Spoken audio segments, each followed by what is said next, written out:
Hey, what's up everyone? I hope you're all having a wonderful day or night, but for now, let's get into the video. Okay, this is going to be a hard pill to swallow, but if you are always resorting to dark psychology or to finessing a man to try and get your way, honey, that's not a first resort. There's a difference between playing a game and exerting all of your energy directing to one person trying to play mind games that's ultimately just going to drain you. Like, if he's not the one, he's not the one. And if you are overexerting yourself trying to figure out how to trick someone into seeing your value, yeah, next.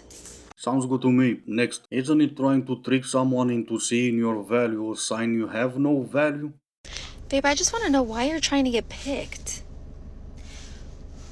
Why are you trying to get picked and dated? Like, it doesn't make sense to me. You are the one who's supposed to choose. Not anymore, you're not. Do we think that guys find it easier to be on their own than girls do? The reason I'm asking this is because I met with a lovely girl this weekend, and she was telling me that when her husband goes away, she always tends to have something planned in. So normally that involves getting together with her girly friends or going back to see her parents. But she said when he's on his own, if she goes away, he's quite happy just doing things by himself and like pootling around the house by himself. Just got me thinking. Do men find it easier to be on their own than women? Do men find it easier to solo date? And maybe this is because as women, we can get a bit nervous, can't we, about what people think of us. If we walk into a bar or a coffee shop by ourselves, we're worried about what people are going to think about us being by ourselves. And maybe men don't care as much. Let me know what you think, solo girls. Well, here I was worried she's gonna ask men a question involving men. I mean, glad she didn't, cause what the hell do men know about men? You want to know anything about men, you ask the expert. Which in this case, well, not in this case, cause it seems to always be the solo girls who are the experts on men. But to still answer your question, yes, men find it way easier than women to be by themselves. Maybe that would be the reason why men don't solo date, they just go outside and grab something to eat. But then again, what the hell do I know about men? Say good boy to him. You want to know what kind of man he is? Say good boy to him. I don't care if he's 6'5", 290. Say good boy to him and see how he acts. That'll tell you the kind of man he is. Yeah, I'm sure it does, but care to explain further? Or never mind that, do I get a treat at the end? If I don't react in any way, would that shut you up and make you roll over? There you go ahead and explain what kind of man I am. The reason I can't sleep around and I desperately want a monogamous relationship is I like it raw, okay? Once you wrap it, it immediately kills the vibe. It's like going to Disneyland and then going down to Knott's Berry Farm once you wrap that up, okay? Do you know what I mean? It's not how God intended us to be. Well, I don't intend to speak for God or anything like that, but I'm pretty sure He didn't mean for you to be a no-F girl. To me, going raw with someone like you would be pure insanity, and I'll pray to God He'll forgive me for wrapping it up. But going in raw with you, that is not an option. How I used to test men to see if they were really my boyfriend material. Don't care. Hear me out. Men don't do this at all. Men don't put potential girlfriends through a test. We also don't have like a checklist. Like he's got to be this, and have this. We don't care. When we say men are simple creatures, I'm going to tell you how a man decides he wants to date a girl. Some of these may not be for everyone, but in general. Do I like her personality? Is she attractive? Do we get along? Have my friends slept with her? And probably not in that order for everyone, and somebody might leave one of those off. But for the most part, that's the process. Men don't go like, this girl is perfect, but she failed this stupid test that I saw on TikTok from someone who's single, because that's asinine. Sidebar, if you're taking dating and relationship advice from someone who is single, let's think about that. Would you take weight loss advice from someone who's obese? Would you take financial advice from someone who's broke?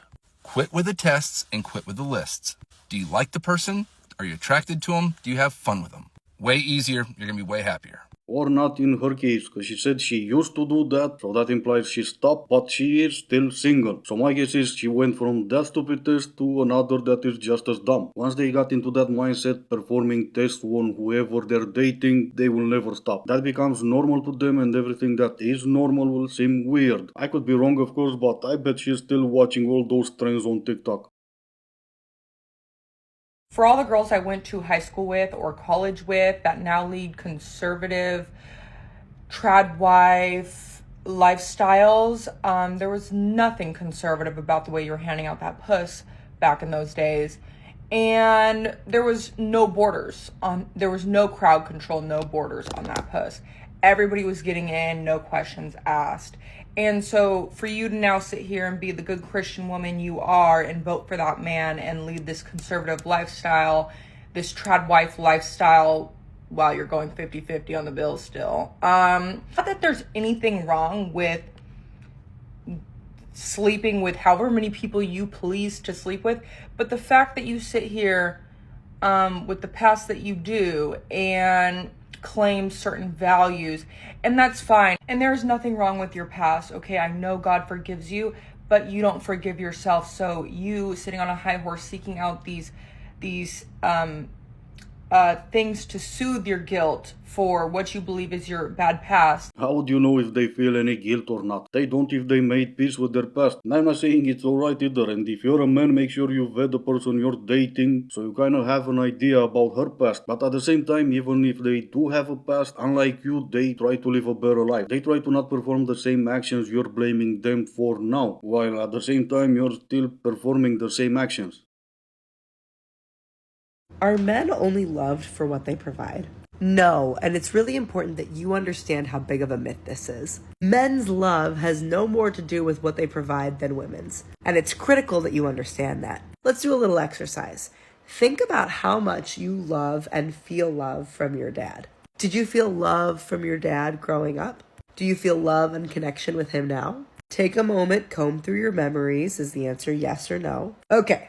Did that answer have anything to do with his paycheck? I'm really lucky. I have felt and continue to feel lots of love and connection with my father. If you ask me to name things I love about my dad or name moments where I felt like there was love and connection between my dad and I growing up, I could name millions of things. And she does, but went on forever and she still missed the point. I think a bigger question here is, what the hell happened to you? How did you end up with so much hate in your heart when you grew up with so much love in your life? And sure, your father did everything for you and your siblings and you love him for that. Don't get me wrong, that's amazing. But would you still feel the same way if you did nothing? His paycheck didn't matter to you? I'm pretty sure that's a lie, and I'm pretty sure it did. It sounds like the type of father who bought you everything you ever needed or wanted. And sure, you can still sit there and claim that paycheck didn't matter to you, but I'm pretty sure it mattered to your mother, because that's what we're talking about here. Romantic relationships, not father-daughter relationship. Maybe it's just me, but personally, the goal is not to have X amount of dollars or some big lavish lifestyle or all these materialistic things. That is not the goal. The goal is to be happy and healthy, to be confident in who I am, to be proud of who I am as a person, to make a positive impact on the people around me and the people I interact with, to bring light to a room when I walk into it. I don't need materialistic things. I need health, happiness, and to be proud and happy and confident in who I am as a person.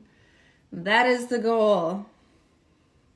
Well, I'm happy for you. I mean, it's pretty hard to claim you are materialistic when you sell yourself online for $3 a month. Seriously, $3? Not even the usual $4.99? When you say you're proud of who you are and the person you are, what the hell does that even mean? Seriously, $3 a month?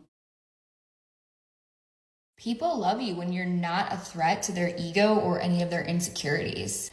But as soon as you start leveling up or doing something that's better than them, ooh, those people are gonna hate on you, whether it be secretly or potentially to your face. Don't let those people bring you down. Keep being a badass bitch.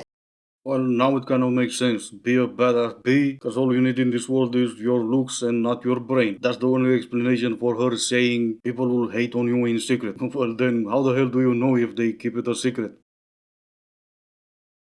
Tell me your life story in one sentence. Go. I'm okay.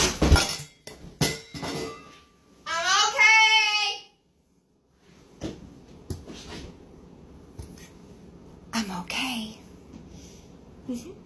Alright, and this is gonna be it for today. As always, I do hope you enjoyed it. If you didn't, I still appreciate you for making it this far. Thank you all so much for watching. Stay safe, and I will see you in the next one.